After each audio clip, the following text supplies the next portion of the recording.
Chapter 30. They came knocking at Hope's door.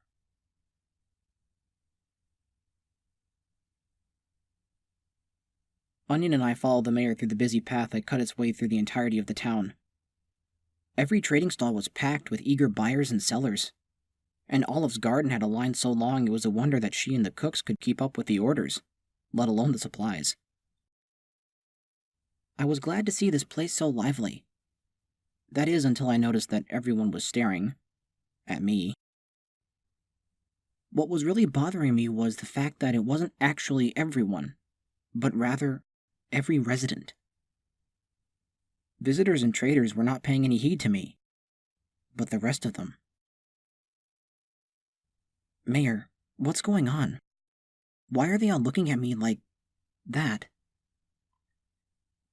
She was silent as she led me to her office. When the people wanted to kick Nate and Mark out, they stared too, but they also whispered and glared, as if their mere vocalizations of their troubles and piercing of their eyes would have made them go away. Now, nothing. There were no whispers and there were no stares looking at me as if their very life was drained from them. Something happened while I was gone. I just couldn't imagine what it could have been. We reached her office, but I still wasn't able to get her to tell me what was wrong. I don't think Hope was attacked. There was no signs of violence, and I was only gone a day. So if it had been an attack, I doubt it would be this busy. Did the leader of the Berserk Kings threaten them with another attack?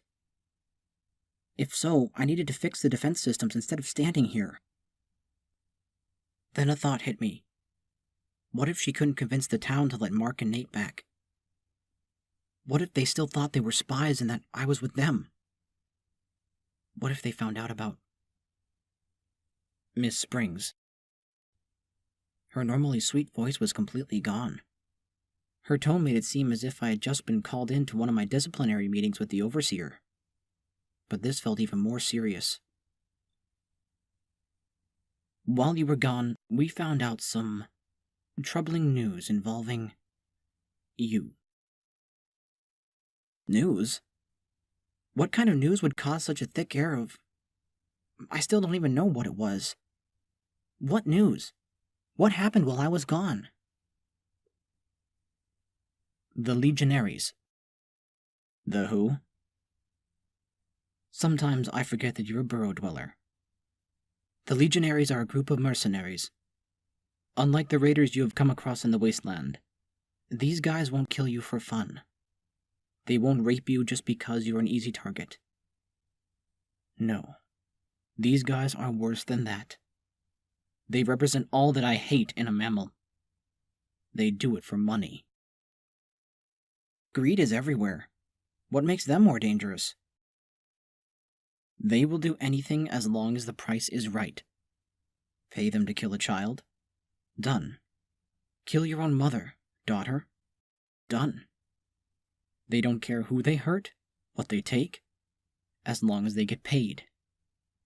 That is what makes them so dangerous.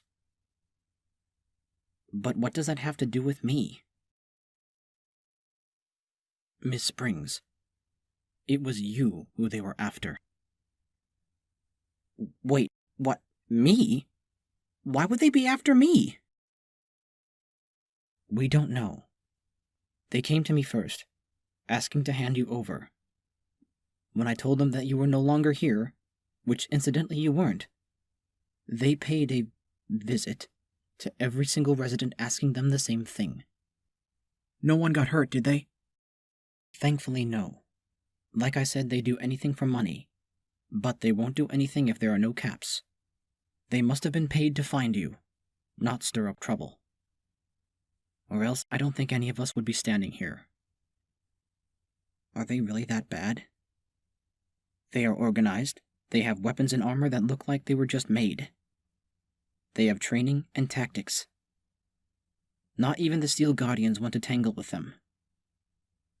Yes, they really are that bad. If that's the case, why am I just finding out about this? If they asked everyone, someone must have wanted to give me up.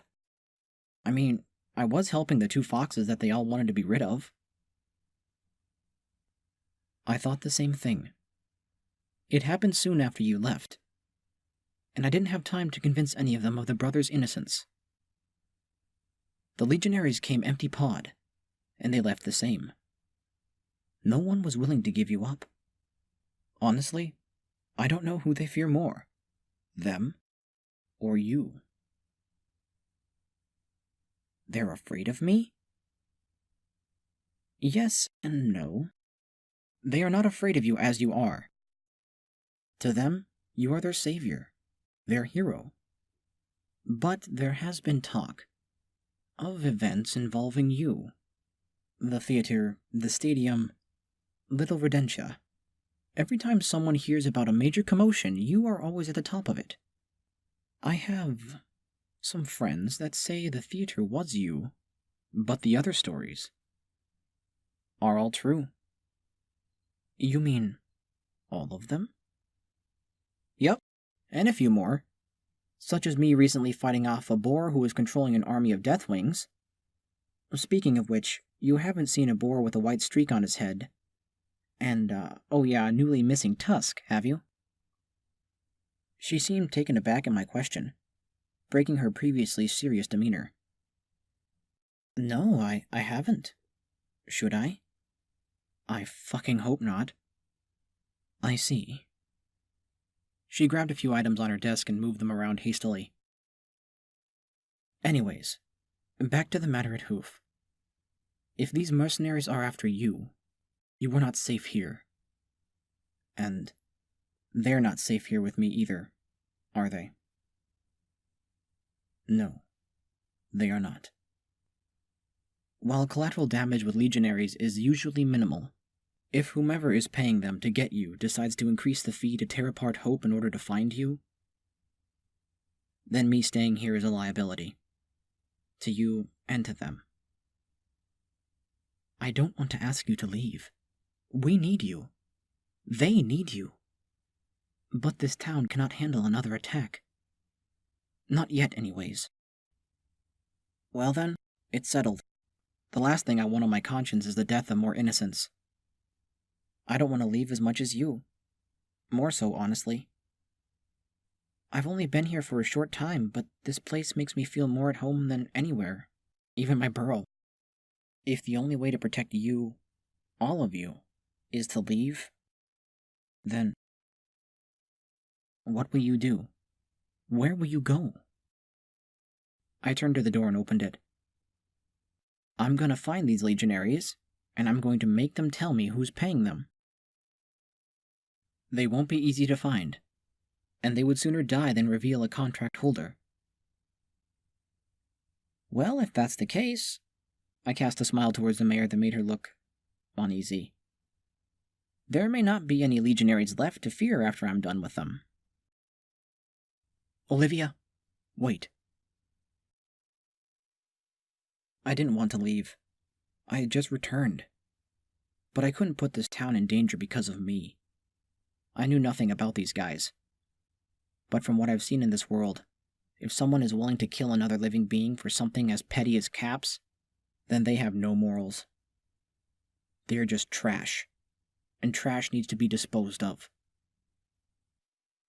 Miss, you appear agitated. You think? Miss, No, don't yell at him, Olivia. Don't take it out on your friend.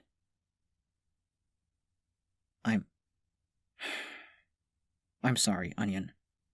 I didn't mean to yell at you. It's just that I thought things would be different. I figured once I was settled in a nice place, the road ahead would get smoother, clearer as to where I'm going. But I keep hitting detours along the way and keep getting lost, needing to turn around and start again. I'm not sure if I can lead a normal, happy life. You were happy with them, miss. I was? Yeah. I was thrilled to have a home. A place to sleep in safety. A place to do what I wanted to do. Not what others wanted me to do. I didn't plan on making friends. I didn't plan on finding happiness in others. But as I've learned time and time again, things don't usually go as they are planned. In some cases, that non-according to plan turns out to be... Elevated heart rate detected. No immediate threats. Activate bats. Did I tell you to kill? No, I did not, so shut up. I was feeling flustered again. Why was I feeling this way? The only thing I was thinking about was Nate. Oh, fuck me. No, wait. Wrong choice of words, Olivia. I'm so glad that they were not here, and able to read my thoughts. That would have made this past day much more embarrassing than it already was. Still... Miss, what are we to do now? A distraction. Just what I needed. I honestly don't know, Onion. I can't stay here. I can't put anyone else's life in danger, especially over mine. They knew I was here, and if no one was willing to give me up, then it was only a matter of time before they returned. I grabbed everything I could that might prove useful, parts and supplies. Then I found the mayor's other gift. That sexy little nightgown. Last time I saw it, all I could think about was the mayor wearing her own similar one. Now I look at it, and all I can think about is... Hello? Is anyone there? I quickly shoved the nightgown into my bag. Yeah, who is it? Looking around, I only saw the open door, with no one standing there. Was I hearing things? I heard a small cough and looked down at the floor. There was a small red squirrel with an overly fluffy tail, who was dressed in a two-piece pinstripe suit. I looked at him inquisitively, as I saw he was dragging a large bag behind him. My name is Francis Retigagarian. I'm in charge of the town's finances. He's not trying to collect rent, is he? She said I wouldn't have to pay rent. But then again, I haven't fixed anything since arriving. I sighed and grabbed my bag with what little caps I had in it. I tried to hand it to him, but he seemed slightly offended. I am not here to collect money from you. I'm here to give it to you. He pushed the oversized, at least to him, bag to my feet. I opened it and saw hundreds of bottle caps. Say again? He jumped up to the workbench and beckoned me to bend over as he whispered in my ear. Mayor Swift and I are to tell you this in utmost confidentiality, that no one is to hear of our transaction. He sat up straight and adjusted his suit. Has generously offered to fund you and your excursion away from the town. Wait, what? Excursion? Yes. Due to recent events, the mayor will be making an announcement later today to inform the town that you, Olivia Spring, have been called away due to an emergency, and is unsure of when you will be coming back. She asked me to give you this stipend of 500 caps, despite previous financial agreements between you and the mayor. This was the typical weekly allowance we offered our town mechanic. The mayor feels that even though you have not been able to perform your duties as town mechanic, the fact we still have a town to fix is reason enough to allow payment of the first week's stipend. Why didn't the mayor just give it to me in person? As the official accountant, I am... He looked at me, not as an official, but as a resident. I will be blunt with you, Miss Springs. She doesn't want you to leave. None of us do. I have known the mayor for a long time, ever since she was a child. She has always been sweet, kind, and innocent. Now, she's scared. Scared that if I leave, the town will get attacked again? No. She's scared she will lose you. This town is called Hope. But recently, some of us have been wondering if there was even any meaning to that word left in this world. Until you arrived. Your actions not only saved us, but showed most of us that there is still some resemblance of hope in the world. In one day, trade has returned, our income has doubled, and people feel happier. All thanks to you. If you leave, if you die, then that hope may die with you. They really did care about me. That just made leaving even harder. But I had to. I vowed to protect the innocent, and by staying here I may just break that vow. If I can find out who was after me, then maybe, just maybe, I can find the solace I was so desperately seeking. Thank you. Thank you all. I don't think I'll be here when she makes that announcement. It's already hard enough leaving as it is. I need to put some distance between Hope and myself before they come back to find me here. She thought you would say that. She sends her love and this. I hope your travels are safe, and that you can return to us unharmed. He jumped down, made a slight bow, and left. He gave me a small envelope. I opened it, and inside was a note. Dear Olivia, part of me had wished that you would have chosen to stay. We all would have fought for you. But in the end, as mayor, I need to think about the sum of the whole. You are our greatest hero, but also our greatest danger. I wanted to tell you not to do this, to find somewhere else, start a new life away from all the evil of this wasteland.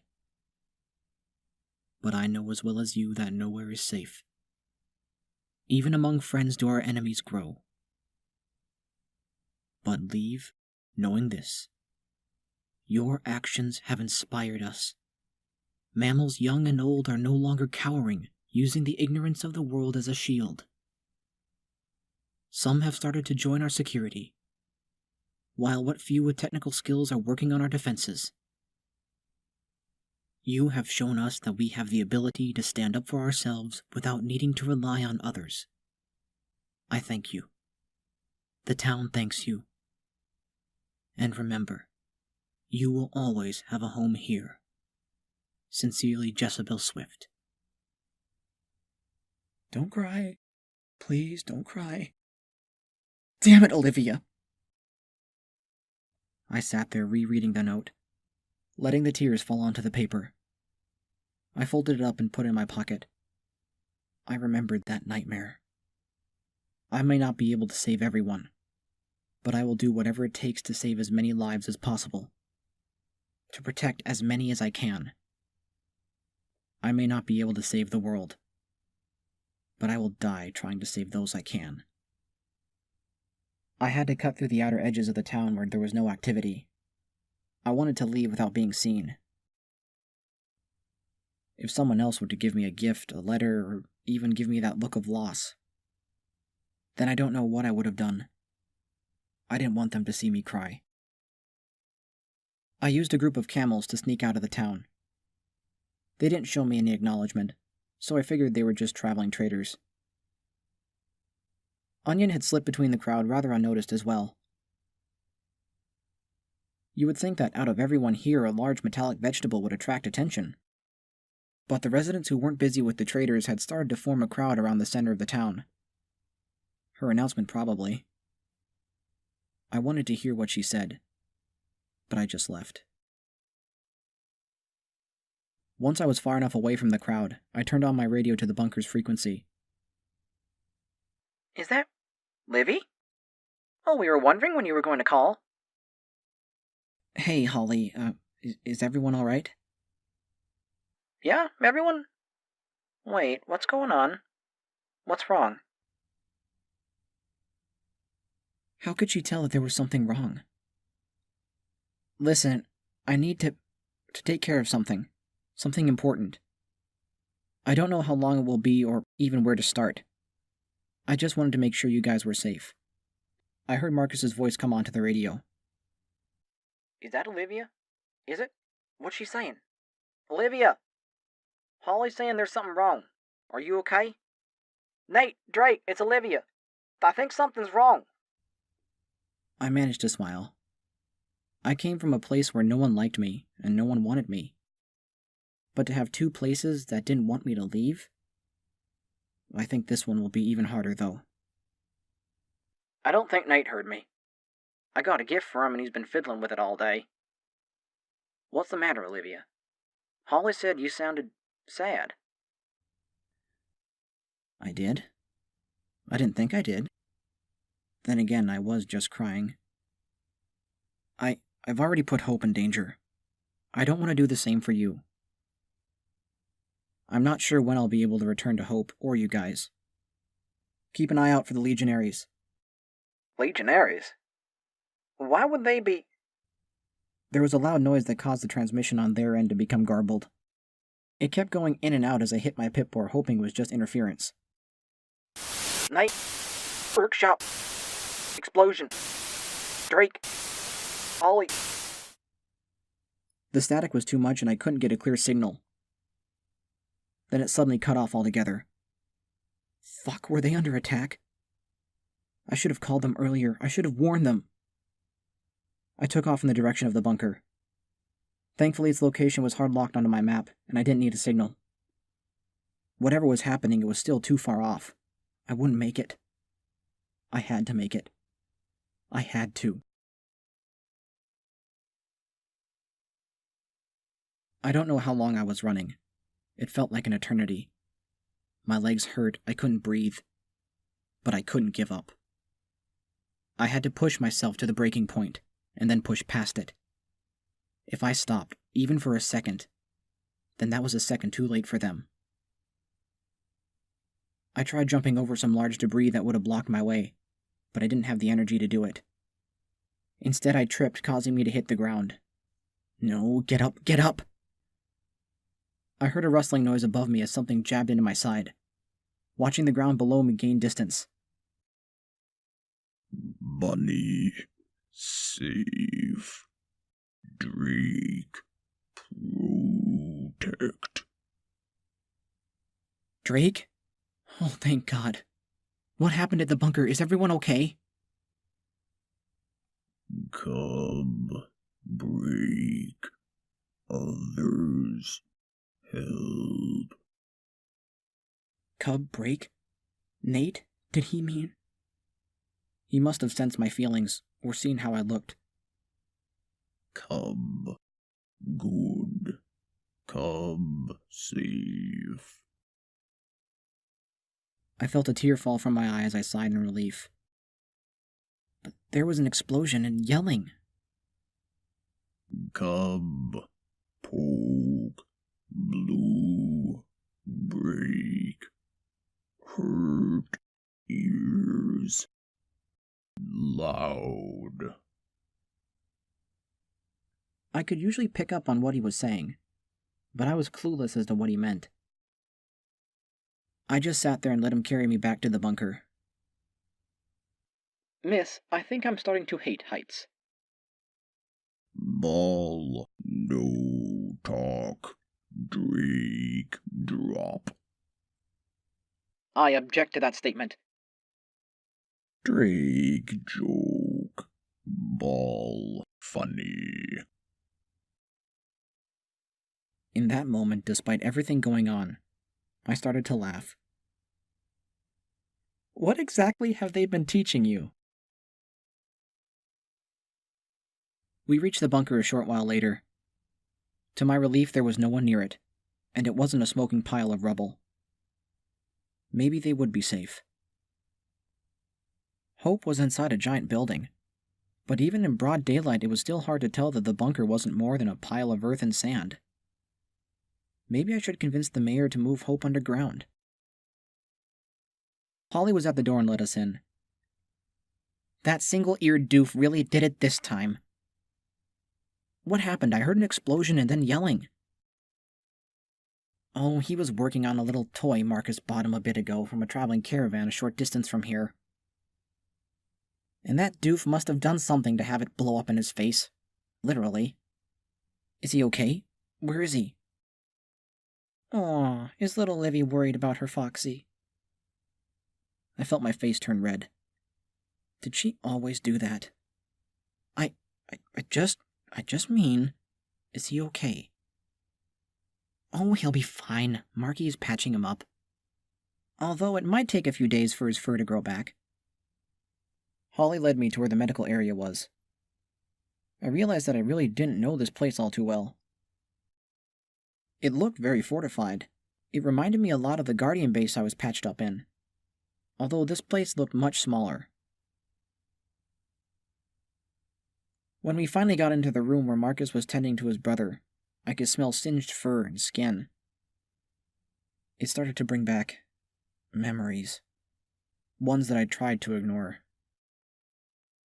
I closed my eyes just in case. Your fox has gone and done it this time, Olivia. Wait, what did he... Wait, my fox? Well, he ain't my fox. That spot's already taken. And he ain't Drake's fox, so that only leaves one left. Come, smell cooked. Well, Livy, if you don't want him, I can always put him back in the oven. What do you say, Drake? Nate jumped out of the bed, causing Marcus to drop all of his supplies. He was wearing nothing.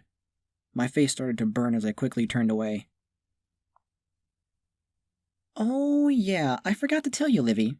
His clothes were kind of on fire. Why did I come back here? Why? I'd rather be fighting ghouls and giant insects right now. I needed something to shoot. Or drink. No, not drink. Drinking bad. I think my head was still fuzzy from last night. And that dream. I couldn't face another one. I tried to think of something else, to keep my mind off of things. Small trails of smoke were still coming down the hall from Nate's workshop. I know he was okay, but that smell, the singed flesh, burning fur, the smoke filling my eyes and my lungs. Bunny, cry. I felt Drake's clawed wing touch my arm, like a paw trying to comfort me. His claws were sharp, and they felt as if they were going to pierce my flesh. I knew he wasn't bad, and he probably didn't know what he was doing. He just cared. Get Nate some clothes, Mark. Olivia, are you okay? I wiped away my tears before turning to face Holly. Nothing. Just bad memories. Holly grabbed me and started to give me a hug. Well, we all have them. Some more than others. Just remember, we are your friends. And you are safe as long as you are with friends. Now, tell me what's got you down. I didn't go into reasons why I was crying. I still couldn't face those images. But I told her the reason I'd called in the first place. Told them that everything the mayor and Radicagarian had told me. The looks on the faces of the people. About the legionaries. I showed them the letter from the mayor. Those guys are trouble with a capital T. Are you sure you don't know why they want you? Marcus had just finished putting the last bandage on a now fully clothed Nate. No. The only thing I could think of would be that boar, Baird. But the mayor said it happened shortly after we left, and we didn't run into that fucker for at least another few hours. Sure, maybe it was the Grey Quills or the Berserk Kings, but would they even hire mercenaries to come after me? Anything's possible in the wastes. Maybe the fact that a single rabbit outwitted them, along with taking out a large chunk of their forces, made them second-guess sending their own mammals after you. The legionaries have been hired for much less than that. If it involves caps, they don't care what the job is. Holly sounded a bit proud retelling my outings of the raiders. That's what the mayor said. I still can't believe that mammals would do that, just for petty cash. It's not that hard to believe. There are rapists, slavers, mammals who wouldn't hesitate to kill you just because you looked at them funny. To be honest, mercenary work is one of the more reputable jobs. People like the legionaries don't just kill for money, although I will admit it is the brunt of their work. I still don't think it's right. But I need to find out who hired them. The legionaries, they're just doing the job. They probably don't care who I am. They don't care who they hurt to try to get to me. They just want their money. The contractor, however, that's who I want to find. If they can't get paid, usually they won't continue. Nate spoke up for the first time since I arrived. Up until now, I either kept catching glances from him, or he caught glances from me. By now, I would have thought Holly would have continued the teasing. But I think after my news, she was too concerned with what I had said.